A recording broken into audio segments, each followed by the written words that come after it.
Hello friends, मैं हूं चंदा और स्वागत है आप सभी का चंदा की रसोई घर में।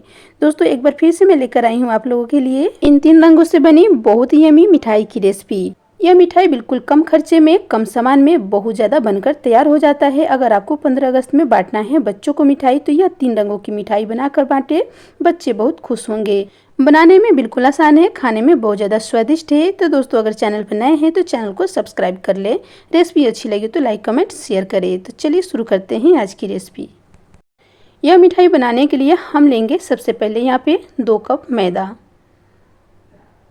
तो अब हमने यहाँ पे 2 कप मैदा ले लिया है। अब हम इसमें डाल देंगे 4 बड़े चम्मच इसमें डाल देंगे रिफाइंड ऑयल। तो अब देख सकते हैं यहाँ पे हम इसे बड़े चम्मच से डाल रहे हैं। अगर आपके छोटा चम्मच हो तो आप रिफाइन की क्वांटिटी डबल कर दें और उसी हिसाब से यहाँ पे 2 कप में रिफाइन डाल दें। तो यहाँ पे हमने 5 चम्मच रिफाइन डाल दिया है। अब हम यहाँ पे डाल देंगे आधा छोटा चम्मच बेकिंग सोडा और हम यहाँ पे डाल देंगे 1 छोटा चम्मच सौंफ। तो सौंफ को हम डायरेक्ट नहीं डालेंगे, इस तरह से हाथों पे उसे मैश लेंगे। सौंफ को मैश के डालने से इसकी खुशबू और भी ज़्यादा बढ़ जाती है। तो इस तरह से मिठाई में इसकी खुशबू बहुत देर तक बनी रहेगी। तो देखिए यहाँ पे अब हम इसमें 3 चीज़ डाल दिए हैं। अब इसे हम अच्छे से मेयोन कर लेंगे। तो इसे हम हल्के हल्के हाथों से मेयोन करेंगे, ज़्यादा हमें दबाना नहीं है। तो हल्के हल्के हाथों से करने से होता है कि यह मिठाई हमारा बहुत ज़्यादा खस्ता बनेगा। तो आप देख सकते हैं यहाँ पे हम बिल्कुल इसे हल्के हल्के हाथों से मैश रहे हैं और इसे आप इस तरह से मुट्ठी में बांधकर चेक कर ले कि ये अच्छे से मैश हुआ है कि नहीं। जब मुट्ठी में ये बन जाए तो आप समझ जाइए कि यह मेयोन हो गया है। अब हम इसे गूँथ लेंगे। तो गूँथने के लिए हमने यहाँ पे मीडियम गर्म पानी लिया है और यहाँ पे मैदा में हम थोड़ा थोड़ा करके पानी डालेंगे क्योंकि हमें इसका हार्ड डो तैयार करना है। तो एक बार अगर हम डालेंगे तो यहाँ पे ये सॉफ्ट भी हो सकता है। तो पहले थोड़ा पानी डालकर अच्छे से इसे मिक्स कर लें। तो आप देख सकते हैं यहाँ पे थोड़ा सा पानी अब हमने फिर डाला है।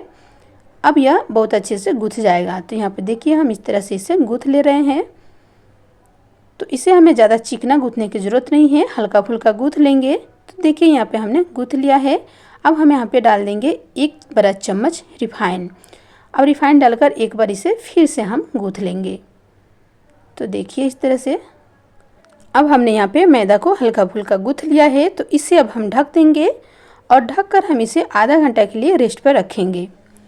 तो यहाँ पे आधा घंटा हो चुका है और मैदा हमारा पूरी तरह से सेट हो गया है।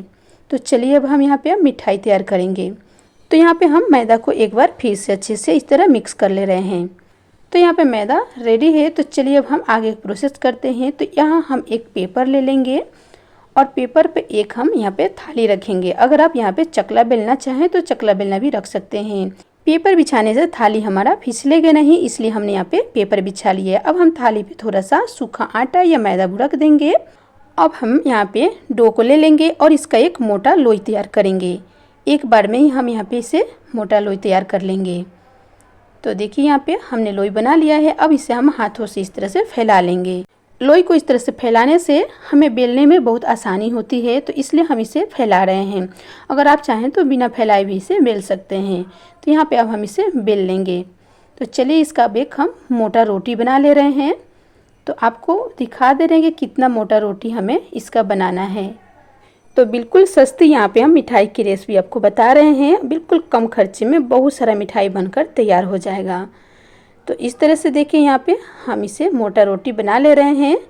तो देखिए हमें इतना मोटा रोटी को रखनी है।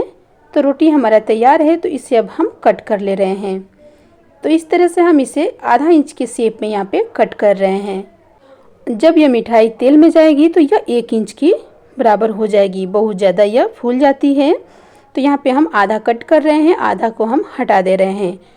तो इस तरह से हमें काटने में आसानी होगी। तो यहाँ पे हमने आधा कट कर लिया है। तो इसे अब हम छोटे छोटे आकारों में कट कर रहे हैं। तो बिल्कुल हम आधा आधा इंच में दोनों तरफ से यहाँ पे कट कर रहे हैं इसे। तो यहाँ पे अब हमने सब मिठाई को कट कर लिया है। तो आप देखेंगे कि मिठाई एक दूसरे में चिपकी चिपकी दिख रही है, लेकिन यह जब तेल में जाएगी तो यह मिठाई अलग अलग हो जाएगी। तो देखिए इस तरह से हम आपको दिखा दे रहे हैं कितना अलग अलग मिठाई है। बस इसे अच्छे से डीप शेप में कट कर लेना है। तो इसे अब हम रख दे रहे हैं। अब हम दूसरी जो पीस बचा हुआ है उसे भी हम इसी तरह से मिठाई को कट कर लेंगे। तो दोस्तों अगर अभी तक आपने चैनल को सब्सक्राइब नहीं किया है तो प्लीज़ चैनल को सब्सक्राइब कर लीजिए और नोटिफिकेशन को ऑन करके रखें ताकि हमारी इसी तरह से न्यू न्यू वीडियो आपको सबसे पहले मिलती रहे, क्योंकि हर रोज़ हम आपके लिए न्यू न्यू वीडियो लेकर आते रहते हैं। तो देखिए यहाँ पे हम सारे मिठाई को इस तरह से कट कर ले रहे हैं। तो यहाँ पे हमने सारे मिठाई को कट कर लिया है। तो मिठाई कट हो गई है, तो चलिए इसे हम फ्राई कर ले रहे हैं। तो यहाँ पे हमने गैस पे कढ़ाई चढ़ाया है और इसमें हम 2 कप रिफाइन ऑयल डाल दे रहे हैं। ऑयल को हमें मीडियम गरम कर लेना है। तो यहाँ पे देखिए मीडियम गरम हो गया है और हम इसमें मिठाई को 2 भागों में बांटकर फ्राई कर लेंगे।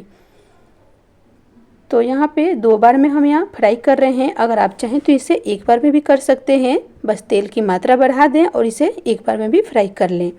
और यहाँ पे हम गैस का फ्लेम मीडियम हाई रखेंगे और इस तरह से हम इसे फ्राई कर लेंगे। 2 से 3 मिनट में यह मिठाई फ्राई हो जाती है। तो आप देख सकते हैं कितना जल्दी यह गोल्डन कलर हो गई है। तो गोल्डन कलर हो चुकी है, तो इसे अब हम निकाल ले रहे हैं, क्योंकि हमें इसे गोल्डन कलर तक फ्राई करनी है। तो इस तरह से हम मिठाई को निकाल ले रहे हैं और आप देख सकते हैं कितना खस्ता मिठाई बनी हुई है। तो यहाँ पे हम इसे निकाल ले रहे हैं। उसके बाद हम बचे हुए मिठाई को भी इसी तरह डालकर इसे फ्राई कर लेंगे। जब यह मिठाई फ्राई हो जाएगी तब हम इसके लिए चाशनी तैयार करेंगे। तो रेसिपी को एंड तक देखते रहिए ताकि आप सारी मिठाई की प्रोसेस देख सकें।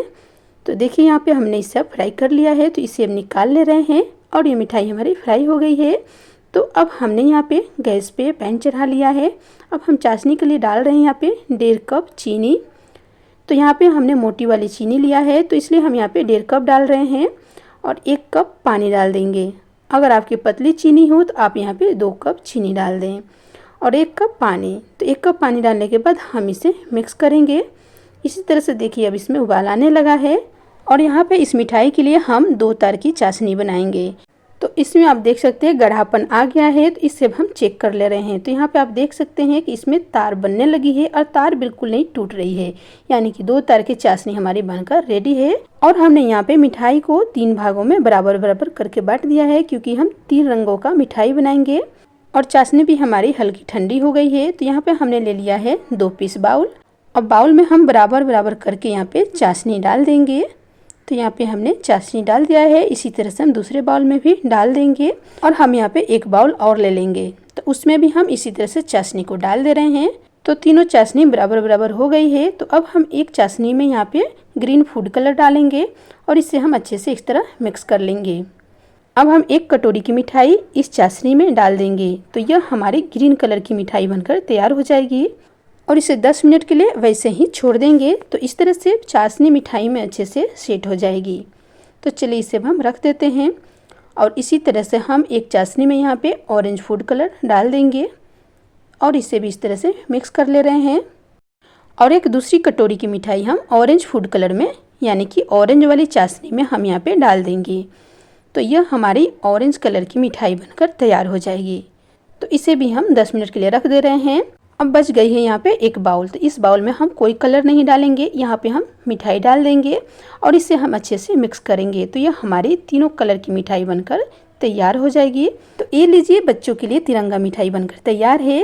दोस्तों ये बहुत पुरानी मिठाई है और इसे बिहार में खुरमा के नाम से जाना जाता है और कहीं कहीं इसे शक्करपारे भी बोलते हैं। तो आपके यहाँ इस मिठाई को क्या बोला जाता है मुझे कमेंट बॉक्स में लिखकर जरूर बताएं। तो बहुत पुरानी मिठाई को हमने यहाँ बनाया है। तो उम्मीद करती हूँ आज की रेसिपी आपको अच्छी लगी होगी। अगर रेसिपी अच्छी लगी है तो लाइक कमेंट शेयर करें, चैनल को सब्सक्राइब करें। तब तक के लिए बाय फ्रेंड्स, मिलते हैं नई रेसिपी के साथ।